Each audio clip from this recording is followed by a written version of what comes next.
portanto, a grande separação que na realidade existia entre Portugal e Brasil. E eu vi, meu Deus do céu. Aí eu começo a trabalhar.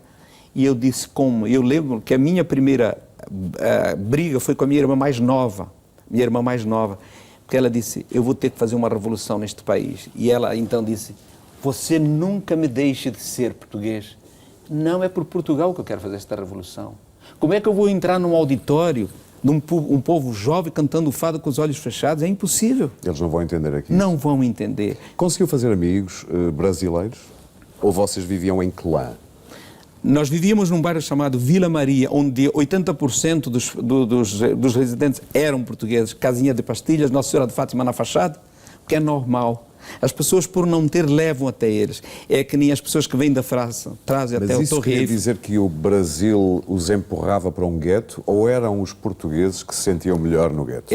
Eram os portugueses que se sentiam melhor no gueto. Então havia ali, por exemplo, o bairro de Vila Maria, Vila Medeiros, o bairro onde é que nós morávamos, que era exatamente a Vila Maria Alta, Vila Maria Baixa, ali 80%. Então as pessoas aos domingos todas se visitavam e aquela coisa toda, e isso foi muito importante. Mas tinha noção do olhar que os brasileiros deitavam sobre si e sobre vocês, em geral?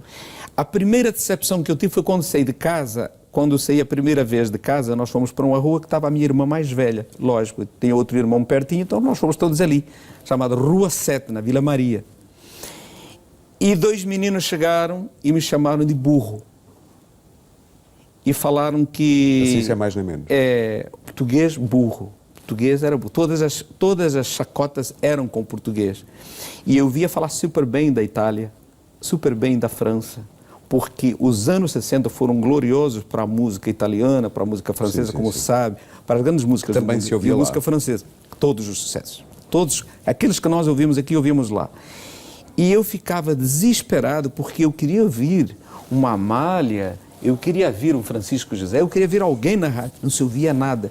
Então eu escuto o menino olhar para mim, o português burro, e eu um dia quis saber, mas por que é que você me chamou de burro? Não é o que vocês são? Eu falei, por quê? Que nós somos.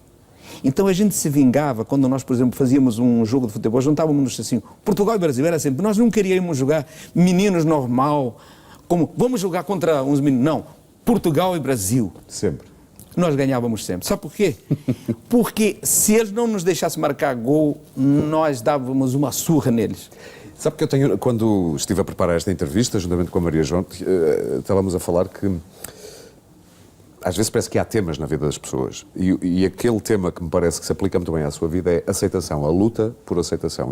E é curioso que já no Brasil essa luta começa por existir. Verdade. É uma luta lá, depois mais tarde aqui. Mais tarde. A minha maior luta na vida, a minha maior luta deste mundo foi com Portugal. Por quê? Porque lá foi aceito mais depressa. Não, mais do que isso, é que tudo o que eu fazia, tudo o que eu faço é dedicado a Portugal. Tudo. Quando houve agora... Mas de algum modo o português ou alguns portugueses não se revêem nesse esforço seu? Ou não se reviram? Não, agora, por exemplo, até, por exemplo, depois do programa do Último a Sair, estão acontecendo milagres, pode-se chamar. Está acontecendo coisas maravilhosas. No avião que eu viajo todo dia, a nossa TAP querida, estou lá todo dia, há umas pessoas... Agora mesmo, eu chegando, agora aqui, 5 minutos antes de eu começar essa entrevista, me ligou a Fátima Lopes. Roberto, parabéns. Mas essa não precisava, essa já era minha amiga há muito tempo. Ela disse, Roberto, você Fátima Lopes esteve aí? Exato. Ela falou, Roberto, você foi ótimo, você foi esplêndido, você mostrou que sabe fazer outras coisas. Bom, foi maravilha. Então, neste momento, é o meu melhor momento em Portugal. Mas a minha maior dor é que saber que eu fiz palestras, trabalhos de pedagogia com relação a Portugal, que não valeram quase nada. Certo. Aí você vê um Caetano Veloso dizendo, se nós fôssemos descobertos, se nós, brasileiros, fôssemos descobertos pelos ingleses, teríamos outro futuro, teríamos outro destino. A gente ouvindo tudo isso, tudo aquilo, eu falei, não é possível.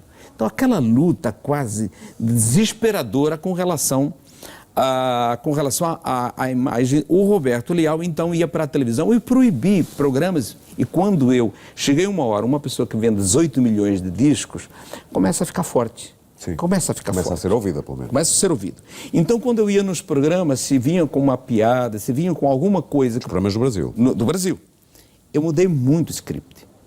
Ou seja, já tem cuidado com o que dizem à sua frente. Ah, sem dúvida. Sem dúvida. Então, hoje, por exemplo, quando foi a época dos descobrimentos, por exemplo, eles fizeram uma pesquisa, uma pesquisa feita pela Datafolha, que é o maior órgão. Sim, sim.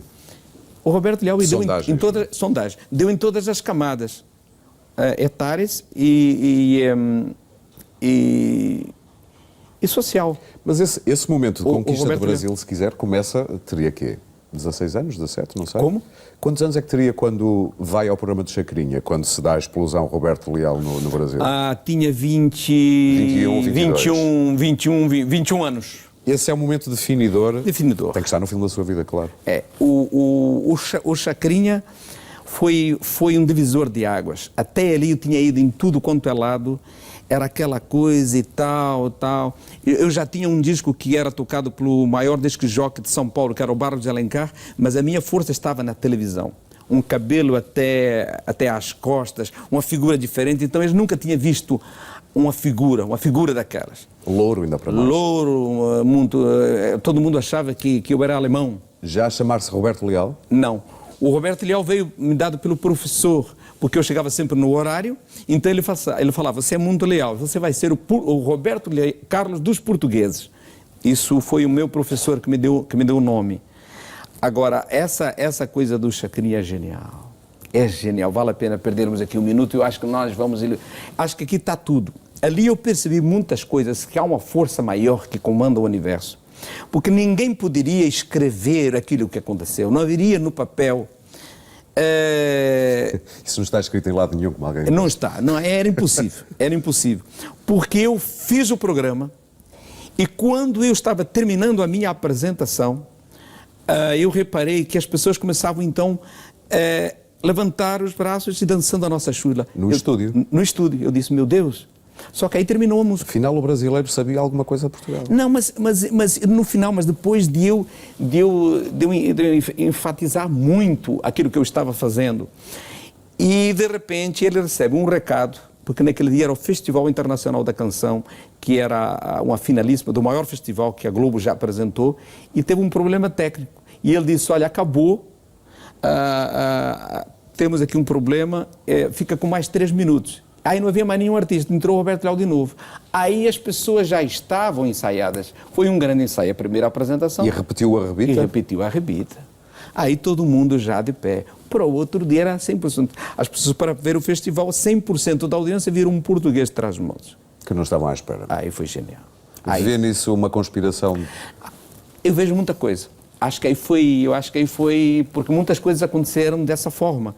Mas essa foi muito importante acontecer logo no início para ver que nós temos aliados. E vendeu 150 mil discos à custa dessa Foi. aparição. Essa música entrou, por exemplo, eram as 100 mais, o Arrebita era umas 100 mais.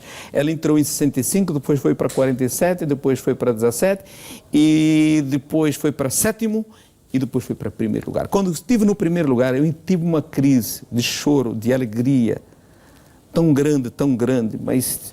Sabe, no Rio de Janeiro, que todo mundo publicou, eu lembro de que uma vez estava na Avenida Copacabana, coloquei o top, o papelzinho, né? Sim, sim.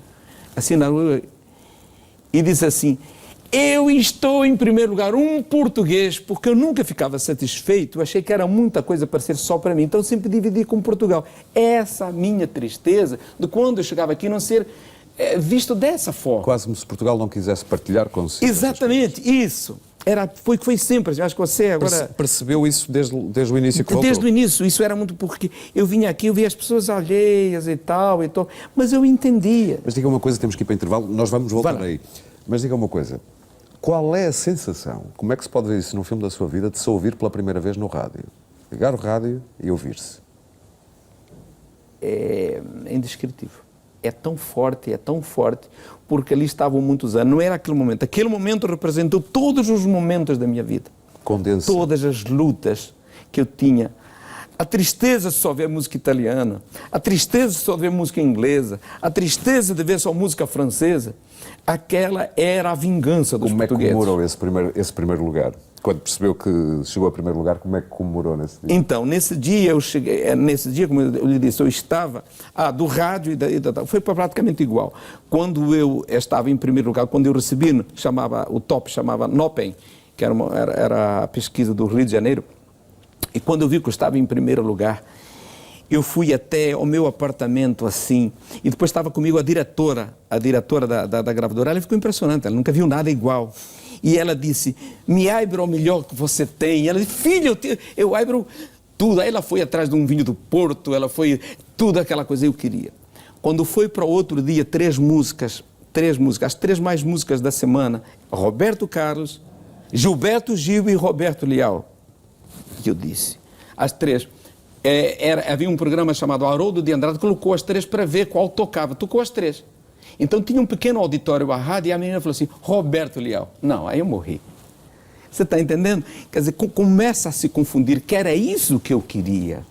Era essa unidade de amor, de fraternidade do Brasil e Portugal. Eu não podia ser um cantor português no Brasil. E não foram só os imigrantes portugueses no Brasil que compraram